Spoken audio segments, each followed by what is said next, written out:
Welcome to episode 8 of Vampire Masquerade Coteries of New York. Soon the sun will rise and oblivion will take us. But don't worry, a new night will soon begin.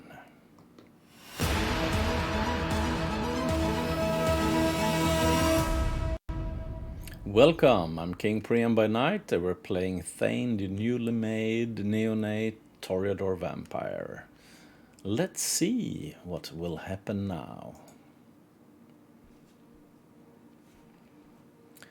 Once more, darkness falls upon the city. You wake up, same as you have these past few nights, in a windowless room. As you pry open the reinforced door, you look out the window to see, invariably, a sky bereft of sunlight. And then it hits you, the hunger. For a moment you let yourself wonder if there will ever come a night when it's just not there. Given what you learned thus far, you probably have as much chance of kickstarting your heart with jumper cables. You lock the apartment behind you and head over to Sophie's apartment. You did promise to call on her. Might as well not keep the lady waiting. And hey, what else you gonna do? Call them? She probably worried. At least she will be, once she actually tries to give you a call. Which might not happen for a few more weeks, months if she's busy doing press for her new piece. You could try to track down your sire, if the sheriff haven't already done that. After all, he did buy you painting. There has to be a money trail, right? But even if so, what would you say to him? These thoughts put you in a weird mood. It's a strange sensation to walk the crowded street, same as you have so many times before, but feeling so disconnected. All these people, you're not one of them, not anymore. You're a vampire, a kindred, and you need to carve your own path in this strange new existence, one way or another. Appropriately enough, you arrive at Sophie's building just as that thought crosses your mind.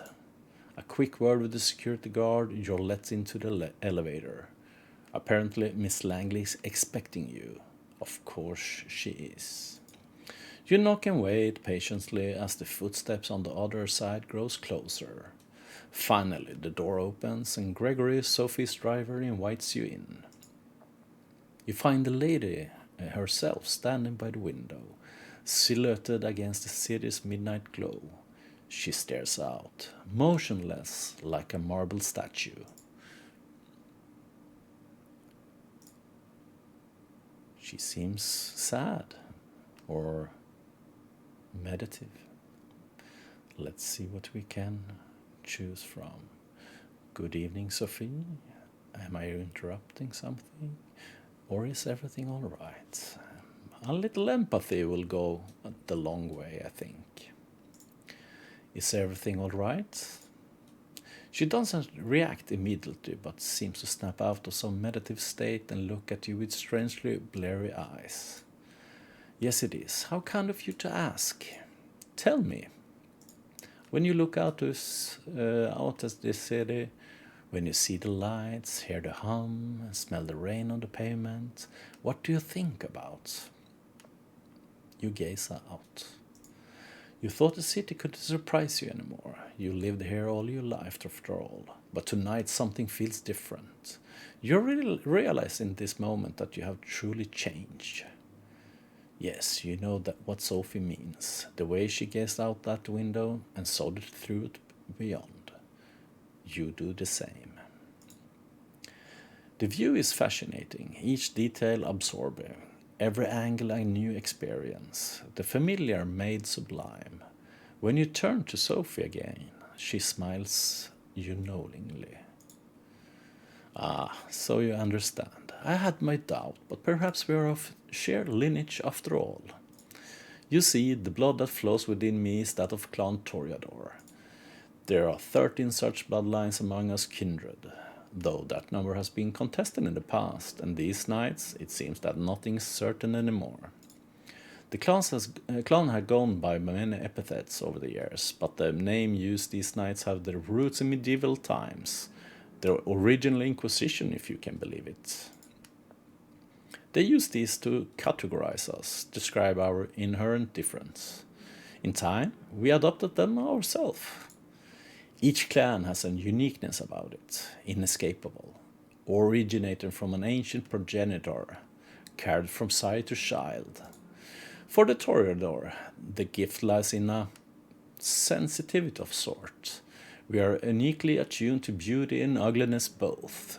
We can see either where most cannot. A blessing on most nights, occasionally a curse. The sheriff is of my clan as well, although you'd be hard-pressed to see him as such. Poor Kadir. It breaks my heart to see him in this state. Still, there's a beauty to it as well. Nothing like a good fall from grace.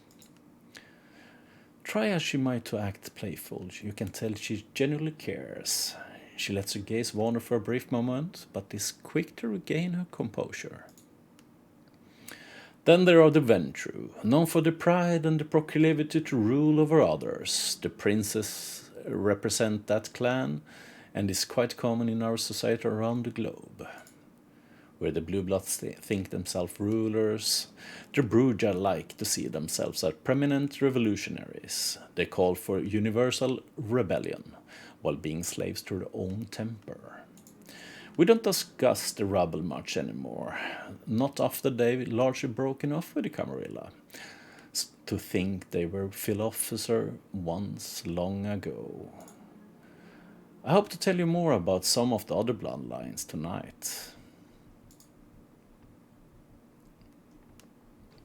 What of my clan? How can I tell a kindred's clan and clans stick together, right? No, the small things I've noticed, it maybe not so much, but what's more interesting? Let's see if she can explain this. Say I met a vampire for the first time. How can I tell what their clan is? Usually you cannot, with a few exceptions perhaps. For some clans, the uniqueness I mentioned bleeds into their appearance or disposition. But even that can be misleading. Outside of few very specific cases, knowing one's clan is less important than understanding who they are, personally. What drives them, their wants and needs, weaknesses too. Speaking of which, we come to the reason I wanted to speak to you tonight. It is customary in our society, especially among younger kindred, to organize into coteries. Sometimes these are called by the prince themselves or mandated by a fledgling sire. In our case, you may treat it as more of a strong recommendation. I want to seek out companions, not only because you need to learn more about our society, but also because it's useful. True friendships are rare among kindred, but having allies, even the temporary ones, is something of a necessity these nights. We might be selfish creatures, but we are drawn to each other nonetheless. Where should I look for allies? Do you have your own coterie? What if I want to go it alone? So the question is, where should I look for allies? I think that's a rather good option to see what she might think about the issue. Any suggestions on where I should start looking? I was just about to get to that. She puts on a mysterious smile. I spent some of my precious time last night asking around, pondering potential kindred for you to meet. Came up with a short list of contacts. I hope you appreciate the gesture. Forging a partnership with them might offer perspectives and viewpoints that I cannot provide, lenses through which to view our kind. They are all members of the Camarilla, of course, more or less. Okay, so who are they? Thanks, I guess. You're choosing friends for me. Be straightforward, maybe. So let's go with this one. All right then, let's hear it. Who's on the list? Eager to learn about them, I see. Good, I'm glad. So let us start with the Tremere. They are a powerful clan, disliked by many, but feared and respected by many more. They have been an important pillar of the Camarilla since the very beginning. They are blood sorcerers. Blood sorcerers? I could swear you once saw them play at the Apollo. Probably not the same blood sorcerer though. Sophie snickers. Oh child, don't be caught with that look on your face when you meet a warlock in person. They really are adept at using VtM, their own as well as others, to unique and potent effects. Since they are quite rigid in their hierarchy, the kindred I had in mind for you need some persuading.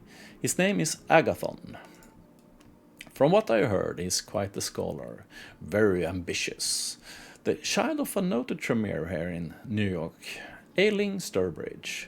Spend enough time with Agathon, I'm sure you run into her sooner or later. Blood magic, intriguing. A scholar sounds boring. A chance to meet an important person then. Yeah, it sounds like an important person, but blood magic, it sounds very intriguing. And yeah, I think I will go with this one. So by getting to know this Agathon, I can get closer to someone higher up the ladder? Yes, though not immediately, I would imagine. Aileen finds herself in somewhat precarious position, both in the city and her clan. Every move she makes is heavily scrutinized, thus she has learned to tread lightly. Anyways, if you wish to contact the young Tremere, I heard you can usually find him in a New Age bookstore out on Broadway. The Tremere have one of their workshops there. Gregory will give you the details. Now, this next recommendation comes with a bit of caveat. As you recall me saying, most bloodlines have a unique feature that might not be obvious at first glance. Well, there is one clan whose member wear their curse on their sleeve. The Nosferatu. Wait, Nosferatu, as in German expressionist classic? No way. No wonder they make their havens in sewer, abandoned building and such. Their appearance is hideous and obvious unnatural. Had they walked the streets like other kindred, the kind would have learned of our existence long ago. Did she just shudder? It's hard to tell with her usually complexion, but you could swear her skin suddenly took on an ever more sickly color. The one I have in mind isn't as big as eyesore as the worst of them, but he's no Adonis either. Still, he has some talents and connection that you might find useful. His name is D'Angelo, and he has an office, for lack of a better term, in the otherwise abandoned grain terminal in Red Hook, right next to one of those Swedish stores. The name escapes me, the one with awful furniture. What? IKEA? An office? What connection does he have? As a Swede, I rather want to take this and see her explanation to it. A Swedish furniture store, you mean IKEA? Yes, that's it. My mind struggles to retain things that are aesthetically displeasing. D'Angelo does odd jobs for Kadir, digging up dirt, locating kindred who prefer to remain hidden. The kind of work the Nosferatu are best at. He's on a case right now. It's something to do with kind murders, I think. After your initial brush with our dear sheriff, I think it would be wise to show some goodwill towards his agenda. Assisting D'Angelo with his investigation might just do the thing. She takes a brief pause to look out the window again.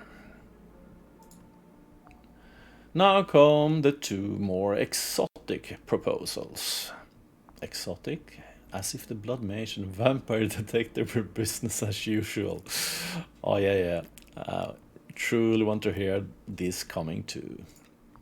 You might have heard about the Gangrel before. They are a wild clan, in touch with their beast in ways others might not dare to attempt. They mostly keep out of big cities, but there are exceptions. Nominally, they have been part of Camarilla for over 2 decades, but the one kindred I would like you to meet has strong, shall we say, familial ties to the sect. Her name is Tamika. Her sire, Jezebel, was instrumental during the Battle of New York back in 1999, the very same battle that cemented the city as a Camarilla domain. Sadly, her achievements has gone largely unrecognized. Tamika and a number of her siblings still reside in the domain they were awarded after the battle. Prospect Park. Jezebel herself left the city some years ago, fed up with being underappreciated. Anything more about Tamika? You may mention siblings. Should I contact non-Camarilla clans? Maybe go with this one to see what other information she got on Tamika. Siblings, actual biological brothers and sisters? No, not in the mortal sense. The gangrel sometimes use the word brood to indicate child begat by the same sire. As you can probably tell, they do take the whole animal motif quite far.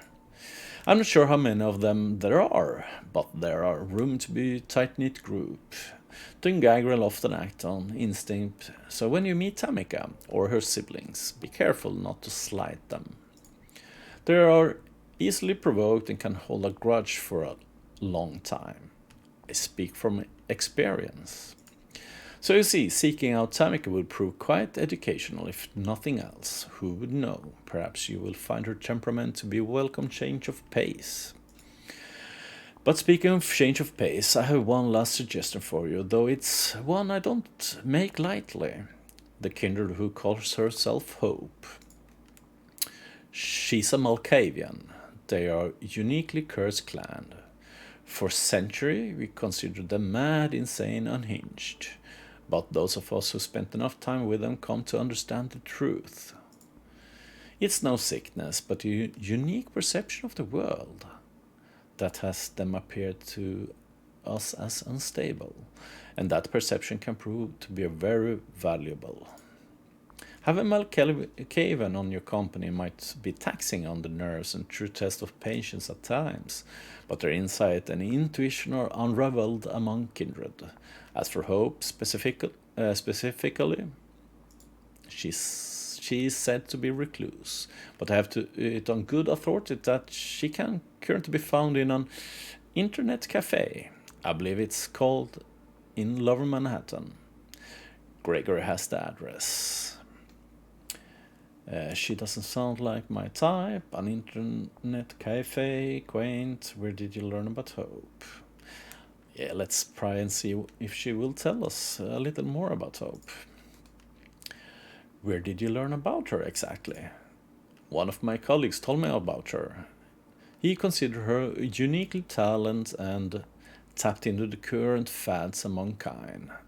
Not something I'm personally interested in, as I'm sure you know by now. I take his word for it at any rate. Well, I believe that's all of them. I still have a few social calls to make tonight, so I'll leave you to it. Use tonight and tomorrow night to arrange some cordial visits of your own. I will send Gregory for you as soon as I have further need of your services. Oh, that reminds me. You will need a car. Join us downstairs, will you? She smiled once more and turns to her driver. He helped her put on her coat, and the three of you leave Sophie's apartment. Sophie points to one of the cars near the building as Gregory hands you the key. It's a rather inconspicuous compact car. A decent-looking, if not luxurious, ride. Stay safe, Thane. This is your first night alone. Don't let it be your last. Oh, I do appreciate your worry. As they drive away, you find yourself with more freedom than you ever had for the past few nights. A blessing or a burden? Time will tell. With a list of addresses in hand, you consider your next move. Yeah, okay. interesting stuff. So,